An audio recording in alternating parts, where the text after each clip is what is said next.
अब तक हमने पारिभाषिक शब्दावली क्या है इसका जायजा लिया था। उसके उपरांत पारिभाषिक शब्दावली की अलग अलग परिभाषाएं क्या है इस पर भी चर्चा की थी।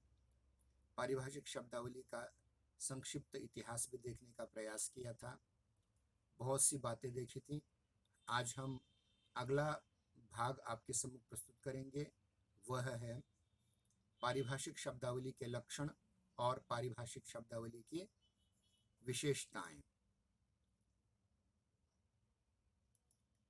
तो आरंभ करते हैं। अभी तक जो हमने अलग अलग 9 परिभाषाएं पारिभाषिक शब्दावली की देखी हैं, उन परिभाषाओं के आधार पर हमें ये देखना है कि इसके लक्षण क्या क्या होते हैं और इन लक्षणों में महत्वपूर्ण लक्षण कौन कौन से हैं और उसके बाद इसके अलग अलग विशेषताएं कौन सी हैं। तो आरंभ करते हैं। पारिभाषिक शब्दावली का या पारिभाषिक शब्द का पहला लक्षण है पारिभाषिक शब्दों का प्रयोग किसी ज्ञान विशेष के क्षेत्र में होता है। ये सामान्य तौर पर नहीं होता। ज्ञान विशेष के क्षेत्र में होता है मतलब एक किसी विद्या के अलग क्षेत्र में। ये सामान्य तौर पर सामान्य भाषा में इन शब्दों का प्रयोग नहीं होता। दूसरा लक्षण है पारिभाषिक शब्दों का अर्थ सुनिश्चित तथा परिभाषित होता है। पारिभाषिक शब्द जितने भी होते हैं उनका एक अर्थ बांध दिया जाता है, सुनिश्चित किया जाता है और जिसकी परिभाषा की जा सकती है। तीसरा लक्षण है पारिभाषिक शब्द अभिधार्थ में ही ग्रहण किए जाते हैं, लक्ष्यार्थ या व्यंग्यार्थ में नहीं। लक्ष्यार्थ और व्यंग्यार्थ क्या होता है इसको हमने कल बहुत डिटेल में देखा, इसलिए हम ज्यादा उसमें नहीं जाएंगे। पांचवा लक्षण है हर ज्ञान शाखा या विषय के अनुरूप पारिभाषिक शब्द का एक पारिभाषिक अर्थ होता है। जैसे ध्वनि शब्द के भौतिक शास्त्र में और भाषा विज्ञान में अलग अलग पारिभाषिक अर्थ होते हैं। ध्वनि अगर हम फिजिक्स में देखें तो किसी भी प्रकार की ध्वनि, जैसे ये ध्वनि, ये फिजिक्स की ध्वनि हो जाएगी, लेकिन भाषा विज्ञान की ध्वनि वो होगी जिसका उच्चारण हम कर सकें, जैसे क, त, प इत्यादि प्रकार से। छठा लक्षण है पारिभाषिक शब्दावली का दर्शन, न्याय, गणित, ज्योतिष, रसायन, भौतिकी, अभियांत्रिकी, यांत्रिकी, जैव अभियांत्रिकी आदि वैज्ञानिक या शास्त्र विषयों से संबंधित पारिभाषिक शब्द अपने साथ एक निश्चित परिभाषा लिए रहते हैं और उनका उससे भिन्न रूप में प्रयोग नहीं किया जा सकता, नहीं हो सकता। फिर से इस लक्षण को पढ़ता हूं। दर्शन, न्याय, गणित, ज्योतिष, रसायन, भौतिकी, अभियांत्रिकी, यांत्रिकी, जैव यांत्रिकी आदि वैज्ञानिक या शास्त्र विषयों से संबंधित पारिभाषिक शब्द अपने साथ एक निश्चित परिभाषा लिए हैं और उनका उससे भिन्न रूप में प्रयोग नहीं किया जा सकता। सातवां और अंतिम लक्षण है पारिभाषिक शब्दों के निर्माण में ग्रहण, अनुकूलन, संचयन तथा निर्माण की प्रक्रिया होती है। मतलब अगर आपको पारिभाषिक शब्दावली का निर्धारण करना है तो इसमें 4 अलग अलग चरण होंगे। पहला चरण होगा ग्रहण, दूसरा अनुकूलन, तीसरा संचयन और चौथा होगा निर्माण। इन 4 आधारों पर हम पारिभाषिक शब्दावली का निर्धारण कर सकते हैं। एक बार फिर से इन लक्षणों को दोहराते हैं। पारिभाषिक शब्द के लक्षण इस प्रकार हैं। पारिभाषिक शब्दों का प्रयोग किसी ज्ञान विशेष के क्षेत्र में होता है। पारिभाषिक शब्दों का अर्थ सुनिश्चित तथा परिभाषित होता है। पारिभाषिक शब्द के अर्थ में लचीलापन या विकल्प नहीं होता। पारिभाषिक शब्द अभिधार्थ में ही ग्रहण किए जाते हैं, लक्ष्यार्थ या व्यंग्यार्थ में नहीं। हर ज्ञान शाखा या विषय के अनुरूप पारिभाषिक शब्द का एक पारिभाषिक अर्थ होता है। जैसे ध्वनि शब्द के भौतिकी तथा भाषा विज्ञान में अलग अलग पारिभाषिक अर्थ होते हैं और रस शब्द के आयुर्वेद में और सामान्य भाषा में अलग अलग या साहित्य शास्त्र में अलग अलग पारिभाषिक अर्थ होते हैं। छठा लक्षण है दर्शन, न्याय, गणित, ज्योतिष, रसायन, भौतिकी, अभियांत्रिकी, यांत्रिकी, जैव यांत्रिकी आदि वैज्ञानिक या शास्त्र विषयों से संबंधित पारिभाषिक शब्द अपने साथ एक निश्चित परिभाषा लिए हैं और उनका उससे भिन्न रूप में प्रयोग नहीं किया जा सकता। सातवां अंतिम लक्षण है पारिभाषिक शब्दों के निर्धारण में ग्रहण, अनुकूलन, संचयन तथा निर्माण की प्रक्रिया होती है। तो इस प्रकार हम देखते हैं कि ये 7 पारिभाषिक शब्दावली के लक्षण हैं। आगे हम देखेंगे पारिभाषिक शब्दावली की विशेषताएं। पारिभाषिक शब्दावली की विशेषताएं देखने से पूर्व एक विवेचन करना भी आवश्यक है। ध्यान दें, सामान्य भाषा शब्दों की अपेक्षा पारिभाषिक शब्दों की प्रकृति तथा उनका उद्देश्य अलग होता है, इसलिए उनकी अपनी निजी विशेषताएं होती हैं। यद्यपि हर ज्ञान शाखा तथा हर विषय की अपनी अपनी विशेष पारिभाषिक शब्दावली होती है, परंतु इन सभी की प्रकृतिगत विशेषताएं समान होती हैं। इन विशेषताओं पर विभिन्न विद्वानों ने प्रकाश डालने का प्रयास किया है। यूनेस्को की तरफ से प्रोफेसर ऑगस्टिन सोवेरिन, डॉक्टर भोलानाथ तिवारी, डॉक्टर सत्यव्रत इत्यादियों ने अपने अपने ग्रंथों में इन्हीं विशेषताओं पर विस्तार से चर्चा की है।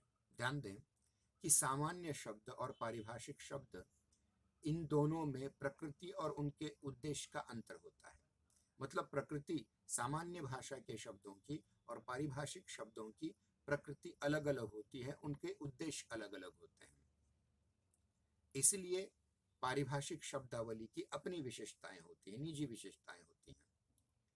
देखिए कि प्रत्येक ज्ञान शाखा और हर विषय की अपनी अपनी विशेष पारिभाषिक शब्दावली होती है, परंतु अगर इन सभी अलग अलग विषयों की अलग अलग पारिभाषिक शब्दावली को अगर हम एक सामान्य पारिभाषिक शब्दावली के रूप में देखें तो उसकी विशेषताएं समान होती हैं। प्रकृतिगत उनकी विशेषताएं समान होती हैं और इन विशेषताओं पर अलग अलग विद्वानों ने प्रकाश डालने का प्रयास किया है। आप जानते हैं कि यूनेस्को नाम की एक अंतर्राष्ट्रीय संस्था है, उसके प्रोफेसर ऑगस्टिन सोवेरिन और हिंदी के डॉक्टर भोलानाथ तिवारी, डॉक्टर सत्यव्रत जैसे लोगों ने अपने अपने ग्रंथों में पारिभाषिक शब्दावली की विशेषताओं का गठन करने की कोशिश की है। अब इन विशेषताओं को क्रमशः हम विस्तार से चर्चा करेंगे। ये विशेषताएं हैं कृत्रिम शब्दावली, दूसरी है नियतार्थता, तीसरी एक संकल्पना एक शब्द, चौथी क्षेत्र विशेष में प्रयोग, पांचवी संक्षिप्तता या सरलता, छठी उर्वरता या जनन शक्ति, सातवीं शब्दों में एक रूपता, आठवीं भाषा की प्रकृति के अनुरूप स्वरूप, नौवीं उच्चारण सुकरता। तो ये जो 9 विशेषताएं हैं, इन विशेषताओं में से कुछ विशेषताओं को आज हम आपके सम्मुख प्रस्तुत करने का प्रयास करेंगे। देखिए, पहली विशेषता है कृत्रिम शब्दावली। इससे पहले भी कहा जा चुका है कि पारिभाषिक शब्दावली विषय विशेषज्ञों और भाषाविदों ने तैयार की होती है, इसलिए कृत्रिम है, सामान्य जनता द्वारा बनाई गई नहीं है, इसलिए यह प्राकृतिक नहीं है, अपितु कृत्रिम है। सामान्य भाषा की यानी भाषा की सामान्य शब्दावली के समान पारिभाषिक शब्दावली का उद्भव एवं विकास समाज में अपने आप या स्वयं नहीं होता, क्योंकि पारिभाषिक शब्दावली कृत्रिम होती है। ग्रहण, अनुकूलन, संचयन और निर्माण, इन 4 चरणों की प्रक्रिया द्वारा उसका निर्धारण होता है। सामान्य शब्दों का जनक या निर्धारक समाज होता है, परंतु पारिभाषिक शब्दावली का निर्धारण भाषा विशेषज्ञ और उस विषय के विशेषज्ञ करते हैं। साथ ही इनके निर्धारण में उन लोगों का भी योगदान होता है जो ज्ञान के विशेष क्षेत्रों में क्रियात्मक या रचनात्मक कार्य करते हैं। कृत्रिम शब्द होने के कारण इनमें वह लचीलापन नहीं होता जो सामान्य शब्दों में होता है। इनका निर्माण एक विशेष प्रक्रिया के अनुसार होता है, जिसके 4 चरण हैं: ग्रहण, संचयन और निर्माण। फिर से इस विशेषता की ओर हम ध्यान देंगे। भाषा की सामान्य शब्दावली के समान पारिभाषिक शब्दावली का उद्भव एवं विकास समाज में स्वयं ही नहीं होता, क्योंकि पारिभाषिक शब्दावली कृत्रिम होती है। ग्रहण, अनुकूलन, संचयन और निर्माण, इन 4 प्रक्रियाओं के द्वारा उसका निर्धारण होता है। सामान्य शब्दों का जनक या निर्धारक समाज होता है, परंतु पारिभाषिक शब्दावली का निर्धारण भाषा विशेषज्ञ करते हैं, जो शब्दों के निर्माण की प्रक्रिया के साथ साथ विशेष प्रकार के तकनीकी ज्ञान के भी विशेषज्ञ होते हैं। साथ ही इनके निर्माण में उन लोगों का भी योगदान होता है जो ज्ञान के अलग अलग विभिन्न क्षेत्रों में क्रियात्मक और रचनात्मक कार्य करते हैं। कृत्रिम शब्द होने के कारण इनमें वह लचीलापन नहीं होता जो सामान्य शब्दों में होता है। इनका निर्धारण एक विशेष प्रक्रिया के अनुसार होता है, जिसमें ग्रहण, अनुकूलन, संचयन और निर्माण, ये 4 चरण आ जाते हैं। दूसरी विशेषता है नियतार्थता। पारिभाषिक शब्द का अर्थ सुनिश्चित और स्पष्ट होता है। उसमें न तो अतिव्याप्ति दोष होता है और न अव्याप्ति दोष। पारिभाषिक शब्द अपनी अर्थ परिधि से अधिक अर्थ व्यक्त नहीं करता और न उस परिधि के से कम। इसके क्षेत्र में यह असह्य होता है कि 2 शब्दों की अर्थगत सीमाएं एक दूसरे से टकराएं या एक दूसरे के अर्थवृत्तों को काटें। वैज्ञानिक भाषा में जिस परिशुद्धता की अपेक्षा होती है, उसमें अस्पष्टता, दुर्बोधता या संदिग्धता अथवा द्वैर्थकता का मतलब एक ही शब्द के 2 अर्थ के लिए कोई अवकाश नहीं होता। सामान्य भाषा के जिन शब्दों को ऊपर उठाकर पारिभाषिक शब्दों के रूप में ग्रहण किया जाता है, उनमें भी प्रयोग द्वारा क्रमशः अर्थ शिथिलता का लोप हो जाता है। फिर से इस विशेषता को आपके सम्मुख प्रस्तुत करते हैं। दूसरी विशेषता है पारिभाषिक शब्दावली की नियतार्थता। पारिभाषिक शब्द का अर्थ सुनिश्चित और स्पष्ट होता है। उसमें न तो अतिव्याप्ति दोष होता है और न अव्याप्ति का। पारिभाषिक शब्द अपनी अर्थ परिधि से अधिक अर्थ व्यक्त न करता है और न ही कम। इसके क्षेत्र में असह्य होता है कि 2 शब्दों की अर्थ सीमाएं एक दूसरे को टकराएं अथवा एक दूसरे के अर्थवृत्तों को काटें। वैज्ञानिक भाषा में जिस परिशुद्धता की अपेक्षा होती है, उसमें अस्पष्टता, दुर्बोधता या संदिग्धता के लिए या द्वैर्थकता के लिए कोई स्थान नहीं होता, कोई अवकाश नहीं होता। सामान्य भाषा के जिन शब्दों को ऊपर उठा करके पारिभाषिक शब्दों के रूप में ग्रहण किया जाता है, उनमें भी प्रयोग द्वारा क्रमशः अर्थ शिथिलता का लोप हो जाता है। ये रही दूसरी विशेषता। अब हम तीसरी विशेषता की ओर बढ़ते हैं। एक संकल्पना या एक अवधारणा, एक शब्द। पारिभाषिक शब्द किसी न किसी ज्ञान शाखा से संबंधित होते हैं। उनमें एक संकल्पना के लिए एक ही शब्द का प्रयोग होता है।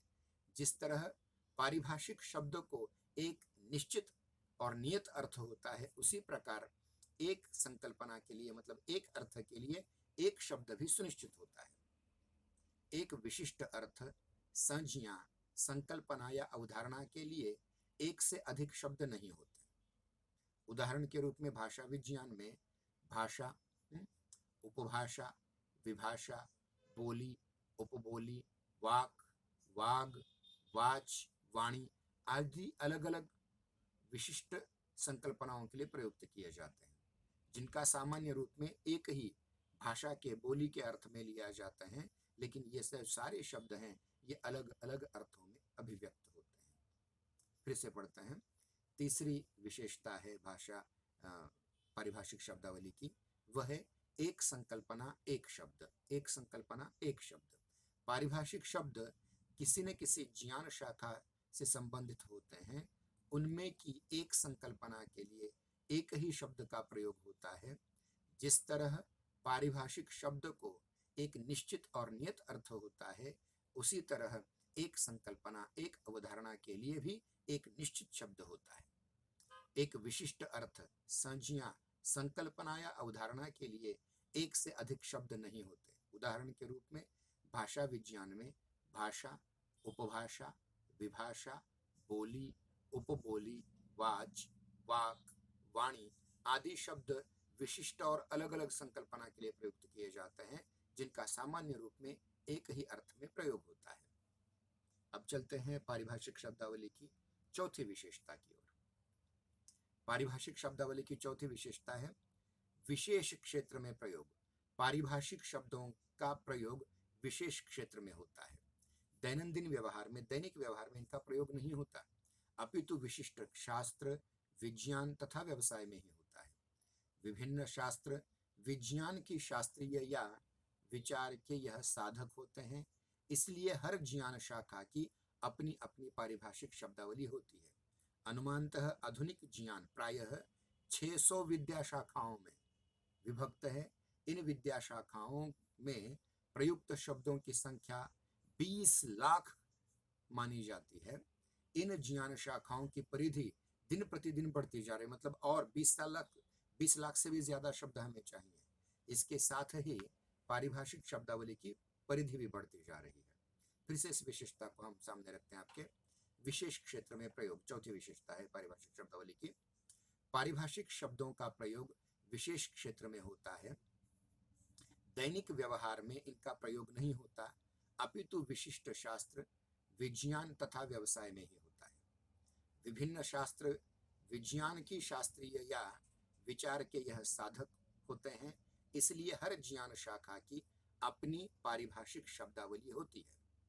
अनुमानतः आधुनिक ज्ञान प्रायः 600 विद्या शाखाओं में विभक्त है, बटा हुआ है। इन विद्या शाखाओं में प्रयुक्त शब्दों की संख्या लगभग 20 लाख मानी जाती है और इन ज्ञान शाखाओं की परिधि का विस्तार दिन प्रतिदिन हो रहा है, बढ़ती जा रही है। इसके साथ ही पारिभाषिक शब्दावली की परिधि भी बढ़ती जा रही है। आइए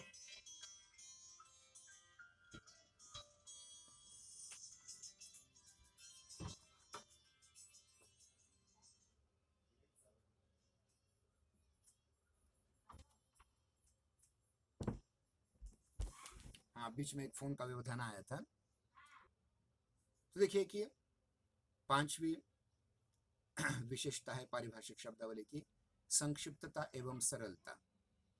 पारिभाषिक शब्द अल्पाक्षर होना चाहिए, उसमें ज्यादा अक्षर नहीं होने चाहिए, शब्द छोटा होना चाहिए ताकि प्रयोक्ता को हिचक अथवा असुविधा न हो। ये शब्द एक ही मूल के होते हैं, एक से अधिक नहीं। एक से अधिक शब्दों से बने शब्द भाषा प्रकृति के अनुकूल संधि समास युक्त होने चाहिए, जैसे रिकॉल पुनः स्मरण, हाइड्रोजन उद्जन, माइग्रेशन देशांतर गमन आदि। इसमें सरलता जन सामान्य के उच्चार सौकर्य से संबंध नहीं है, क्योंकि यह शब्द दैनंदिन व्यवहार के नहीं होते। पांचवी विशेषता को मैं आपके सम्मुख फिर से रख रहा हूं पारिभाषिक शब्दावली की, कि पारिभाषिक शब्द अल्पाक्षर होना चाहिए, उसमें कम अक्षर होने चाहिए ताकि प्रयोक्ता को हिचक अथवा असुविधा न हो। ये शब्द एक ही मूल के शब्द होते हैं, एक से अधिक नहीं। एक से अधिक शब्दों से अगर शब्द बनते हैं तो भाषा प्रकृति के अनुरूप उसे संस्कृत के व्याकरण नियमों के अनुसार, संधि समास के नियमों के अनुसार युक्त होते हैं, जैसे रिकॉल पुनः स्मरण, हाइड्रोजन उद्जन, माइग्रेशन देशांतर गमन आदि। इसमें सरलता जन सामान्य के उच्चारण सौकर्य से संबंधित नहीं है, क्योंकि ये शब्द दैनंदिन व्यवहार के नहीं होते, सामान्य भाषा व्यवहार के नहीं होते, विशेष ज्ञान क्षेत्र होते हैं। छठी विशेषता है पारिभाषिक शब्दावली की उर्वरता या जनन शक्ति। मूल पारिभाषिक शब्द में उर्वरता या जनन शक्ति का होना आवश्यक होता है, अर्थात आवश्यकता पड़ने पर उपसर्ग, प्रत्यय या शब्द आदि जोड़कर उससे संबद्ध शब्द बनाए जा सकें। जैसे मार्किंग का अर्थ है अंकन, अंकन इस शब्द से अनेक शब्द जोड़ करके नए शब्द बन जाते हैं, जैसे एंडोर्समेंट के लिए पृष्ठांकन, अंडरलाइन के लिए रेखांकन, डिमार्केशन के लिए सीमांकन, आदि पारिभाषिक शब्द बनते हैं। परंतु विदेशी पारिभाषिक शब्दावली में ये विशेषता नहीं है। जो भारतीय पारिभाषिक शब्दावली में विशेषता है कि एक ही मूल के शब्दों को अलग अलग प्रत्यय और उपसर्ग लगाते लगाते नए नए नए पारिभाषिक शब्द गढ़े जा सकते हैं। फिर से इस विशेषता को आपके सम्मुख रखते हैं। उर्वरता या जनन शक्ति। मूल पारिभाषिक शब्द में उर्वरता या जनन शक्ति का होना आवश्यक होता है, अर्थात आवश्यकता पड़ने पर उपसर्ग, प्रत्यय या शब्द आदि जोड़कर उससे संबद्ध शब्द सहजता से बनाए जा सके। जैसे अंग्रेजी में शब्द है मार्किंग, मार्किंग के लिए पारिभाषिक पर्याय हमारे में है वो है अंकन। अब इसी अंकन शब्द को जोड़ करके अलग अलग शब्द कैसे बनाए जाते देखें। एंडोर्समेंट के लिए पृष्ठांकन, इसमें भी अंकन है। अंडरलाइन के लिए रेखांकन, इसमें भी अंकन है। डिमार्केशन, सीमांकन, इसमें भी अंकन शब्द है। आदि पारिभाषिक शब्द बनते हैं। परंतु विदेशी पारिभाषिक शब्दावली में ये उर्वरता या ये जनन शक्ति नहीं है। सातवीं विशेषता है शब्दों में एक रूपता। एक ही श्रेणी या विषय के पारिभाषिक शब्दों में एक रूपता होनी चाहिए। जैसे ओषजन, प्राणवायु या ऑक्सीजन, इन तीनों में से एक का ही प्रयोग करो। या तो ओषजन का करो, या प्राणवायु का करो, या फिर ऑक्सीजन का करो। नत्रजन या नाइट्रोजन, एक तो नत्रजन का करो या फिर नाइट्रोजन का करो। उद्दजन का करो या फिर हाइड्रोजन का करो। स्वनिम का करो या रूपिम का करो। अर्थिम का करो या लेपिम लेखिम का करो। यानी एक ही संकल्पना के लिए एक ही शब्द का प्रयोग शुरू से अंत तक करो। क्योंकि एक संकल्पना के लिए आपने एक परिच्छेद में एक शब्द का प्रयोग किया, दूसरे शब्द परिच्छेद में दूसरे शब्द का प्रयोग किया, तो पढ़ने वाला पाठक संदिग्धता से हैरान हो जाएगा। ऐसा होने से उनमें सहज रूप से सरलता और बोधगम्यता आ जाती है। एक रूपता तकाजा है कि यदि अंग्रेजी शब्द प्रयुक्त हो रहा हो तो अंग्रेजी शब्द का ही प्रयोग करो और उनका ही प्रयोग करो, और कहीं विदेशी, कहीं तत्सम, कहीं भारतीय शब्द का प्रयोग मत करो। फिर से इस विशेषता को आपके सम्मुख रखते हैं। पारिभाषिक शब्दावली की सातवीं विशेषता है शब्दों में एक रूपता। एक ही श्रेणी या एक ही विषय के पारिभाषिक शब्दों में एक रूपता होनी चाहिए। जैसे ओषजन या प्राणवायु या ऑक्सीजन, इन तीनों में से एक का ही प्रयोग करें। नत्रजन या नाइट्रोजन में से एक का ही प्रयोग करें। उद्दजन या हाइड्रोजन में से एक का ही प्रयोग करें। स्वनिम या रूपिम में से एक का ही प्रयोग करें। अर्थिम या लेखिम में से एक का ही प्रयोग करें। ऐसा होने से उनमें सहज रूप से सरलता एवं बोधगम्यता आ जाती है। एक रूपता का तकाजा है कि यदि अंग्रेजी शब्द प्रयुक्त हो रहे हो तो उनका ही प्रयोग करें, कहीं विदेशी, कहीं तत्सम शब्द का प्रयोग न करें। इस प्रकार की गलती न हो। अगली विशेषता है आठवीं, भाषा की प्रकृति के अनुरूप स्वरूप। पारिभाषिक शब्दावली की आठवीं विशेषता है भाषा की प्रकृति के अनुरूप स्वरूप। यदि स्रोत भाषा में, मतलब सोर्स लैंग्वेज में एक शब्दीय शब्द है तो लक्ष्य भाषा में अर्थात टारगेट लैंग्वेज में भी एक ही शब्द होना चाहिए। ऐसे शब्द यथासंभव एक शब्दीय शब्द हो या व्याख्यात्मक न हो। जैसे एग्जीक्यूटिव के लिए कार्यपालिका शब्द ठीक है, क्यूरो के लिए कलाकृति शब्द ठीक है, परंतु उसे कौतुक की वस्तु कहना, मतलब कौतुक की वस्तु, ये तीन शब्द होते हैं, उसकी जगह कलाकृति एक ही शब्द दो। रेलवे के लिए अग्निरथ कहना ठीक है, पर लोह पथगामिनी, ये तीन शब्द इसमें आ जाते हैं। रेलवे के लिए अग्निरथ कहना ठीक है, एक ही शब्द अग्निरथ, लेकिन उसकी जगह है लोह पथगामिनी, ये तीन शब्द कहना ठीक नहीं है। सिग्नल के लिए संकेत शब्द कहना ठीक है, लेकिन सिग्नल के लिए एक लंबा शब्द भी गढ़ा गया था, अग्निरथ गमनागमन दूरदर्शिका लोह ताम्र पट्टिका। अब इतना बड़ा शब्द सिग्नल के लिए, संकेत शब्द यही ठीक है, अग्निरथ गमनागमन दूरदर्शिका लोह ताम्र पट्टिका, ये लंबा शब्द योग्य नहीं है। कभी कभी अन्य भाषा के शब्दों का ग्रहण होकर अनुकूलन भी हो जाता है। जैसे हॉस्पिटल के लिए अस्पताल मराठी में इस्पितळ, एकेडमी के लिए अकादमी आदि। स्रोत भाषा का शब्द यदि दो शब्दों का या दो शब्दों का यौगिक रूप है तो उसे लक्ष्य भाषा में निर्मित शब्द भी समासीय द्विभाषीय हो सकता है, लेकिन उसके लिए संधि समास के नियमों का पालन करना जरूरी है। आठवीं विशेषता को फिर से आपके सम्मुख रखते हैं, भाषा की प्रकृति के अनुरूप स्वरूप। यदि स्रोत भाषा में अर्थात सोर्स लैंग्वेज में एक शब्दीय शब्द है तो लक्ष्य भाषा अर्थात टारगेट लैंग्वेज में भी एक ही शब्द होना चाहिए। ऐसे शब्द यथासंभव एक शब्दीय शब्द हो, व्याख्यात्मक न हो। जैसे एग्जीक्यूटिव के लिए कार्यपालिका शब्द ठीक है, क्यूरियो के लिए कलाकृति शब्द ठीक है, परंतु उसे कौतुक की वस्तु कहना गलत है। रेलवे के लिए अग्निरथ कहना ठीक है, पर लोहपथ गामिनी कहना ठीक नहीं है। सिग्नल के लिए संकेत कहना ठीक है, लेकिन उसे अग्निरथ गमनागमन दूरदर्शिका लोहताम्र पट्टिका ये लंबा शब्द योग्य नहीं है। कभी कभी अन्य भाषा के शब्द का ग्रहण होकर अनुकूलन भी होता है, जैसे हॉस्पिटल के लिए अस्पताल और एकेडमी के लिए अकादमी आदि।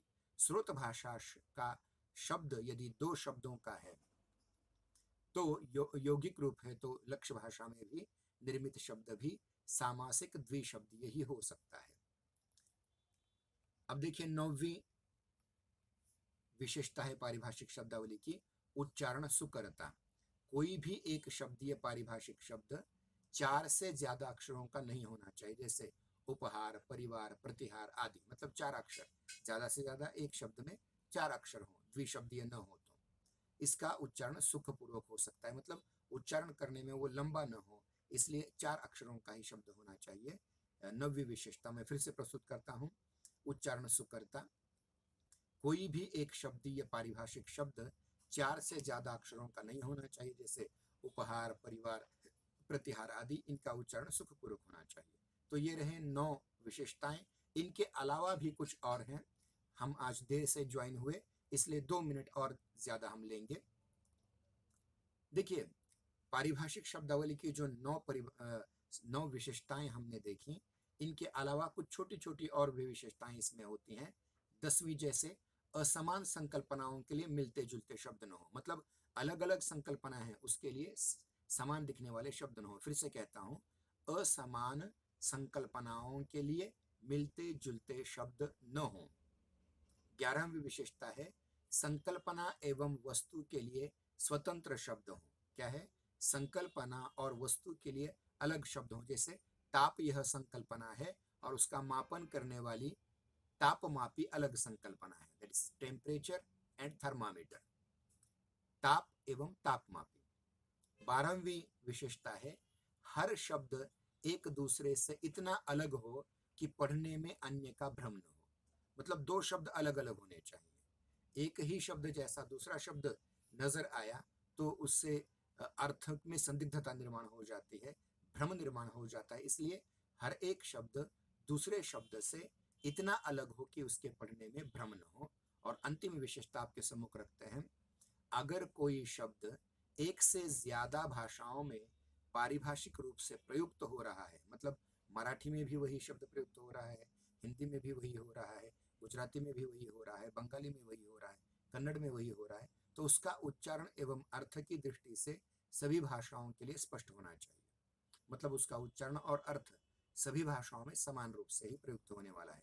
वरना हिंदी में ओषजन शब्द प्रयुक्त किया जाएगा और मराठी में प्राणवायु, स्पष्ट है। लेकिन अगर मराठी में भी ओषजन या हिंदी में भी प्राणवायु का इस्तेमाल करना है ऑक्सीजन के लिए, तो उसके लिए उच्चारण और अर्थ की परिधि दोनों स्पष्ट होनी चाहिए। फिर से कहता हूं, अगर कोई एक शब्द एक से ज्यादा भाषाओं में पारिभाषिक शब्दावली के रूप में प्रयुक्त हो रहा है, पारिभाषिक रूप में प्रयुक्त हो रहा है, तो उसका उच्चारण एवं अर्थ की दृष्टि से सभी भाषाओं के लिए वह स्पष्ट होना चाहिए।